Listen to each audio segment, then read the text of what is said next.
चलिए तो अब हम लोग सवाल नंबर करने जा रहे हैं 5 नंबर। देखिए सवाल 5 नंबर में क्या लिखा है।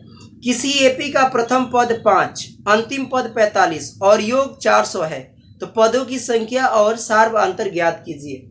चलिए मैं लिख देता हूं। देखिए एपी का प्रथम पद दिया है क्या? प्रथम पद। प्रथम पद का मतलब है ए का मान दिया है कितना? 5। फिर उसके बाद में दिया है अंतिम पद भी दिया है, मतलब लास्ट टर्म। अंतिम पद जो दिया है वो दिया है जिसको हम लोग एल से सूचित करते हैं, या तो इसी को एन भी कहा जाता है। ब्रैकेट में लिख दिया है, समझ लीजिएगा। 45 होता है, लास्ट टर्म दिया है यहाँ पर। उसके बाद योग दिया है, योग का मतलब एस एन का मान दिया है। एस एन, एस और सफिक्स में एन बराबर ये दिया है आपको 400। ठीक, तो निकालना क्या है? पदों की संख्या ज्ञात करिए, यानी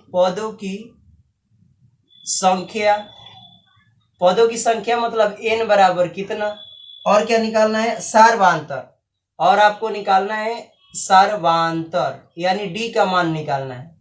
तो d बराबर वाट। तो चलिए यहाँ पर देखते हैं जो दिया एपी अंतिम पद वाला फॉर्मूला लगाएंगे। n बराबर, तो हम जानते हैं, लिखेंगे हम जानते हैं। चलिए जानते हैं n बराबर, या लास्ट टर्म क्या होता है? n बराबर या लास्ट पद ये होता है a plus n minus 1 into D. यहाँ सारी वैल्यू पुट करिए। n की वैल्यू दी गई है 45, इसके नीचे 45 लिख दो। a का मान दिया है यहाँ से 5 लिख देंगे, प्लस n को एज इट इज उतार दीजिए, और d का मान यहाँ पर कुछ दिया है, नहीं दिया, तो ऐसे ही इसको भी रख लेंगे।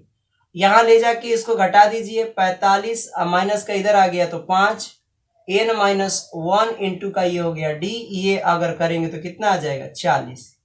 40 बराबर n माइनस 1 इंटू ये हो गया d। समीकरण नंबर फर्स्ट। क्योंकि इसमें दो अननोन है, एक n है और एक d, तो अब हम कुछ कर ही नहीं सकते, तो ऐसे ही इसको रखेंगे। अब योग वाला सूत्र लगाएंगे।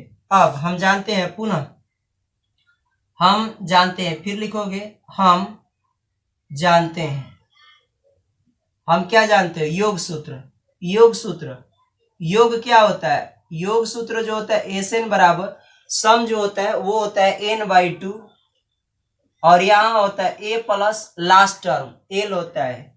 बस फॉर्मूला अप्लाई कर दीजिए। ठीक, अब यहां पर हम लोग एस एन का मान दिया है हमारे पास 400 दिया, तो यहां रख देंगे 400। n की वैल्यू नहीं दी गई, ऐसे उतार दो। फिर a का मान दिया है हमारे पास 5, तो ये रख लेंगे 5, और लास्ट पद दिया है हमारे पास 45। चलिए इसी को हल करते हैं। ये हो जाएगा 400, ये हो जाएगा टोटल कितना हो जाएगा? n/2 गुण 40, 45 5 कितना हो गया? 50।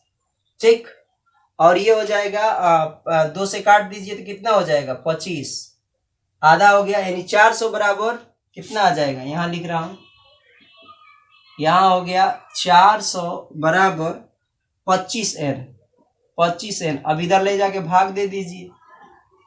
400 अब बटा में कितना आ जाएगा? 25 बराबर n। 25 वाट है, कितना होता है?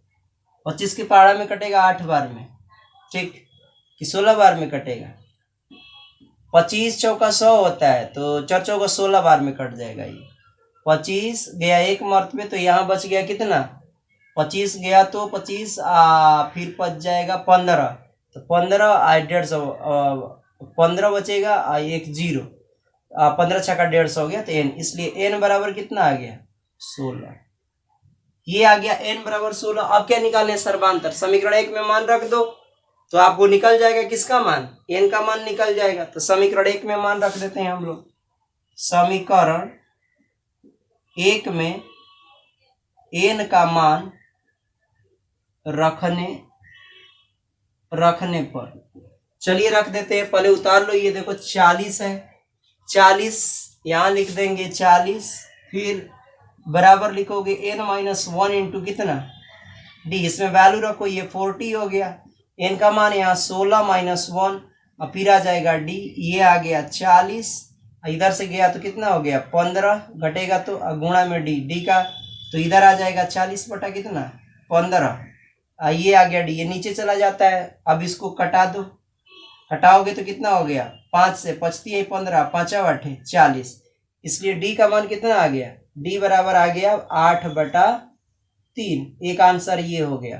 तो बस ये वाला आंसर फाइनल रिजल्ट लिख लो, पदों की संख्या बराबर अतः, क्या लिख लेंगे यहाँ पर, अतः पदों की संख्या यानी n बराबर, वो आ गया आपका 16 और सर्वांतर यानी डी बराबर इम्पोर्टेंस क्या बोलते हैं, सर्वांतर को कॉमन डिफरेंस, ये हो गया 8/3। ये हो गया आंसर। तो चलिए यहाँ पर आप लोग देख लीजिए, और क्वेश्चन नंबर अब हम लोग नेक्स्ट करेंगे। मैं यहाँ पर वीडियो को इरेज करता हूँ, ठीक है।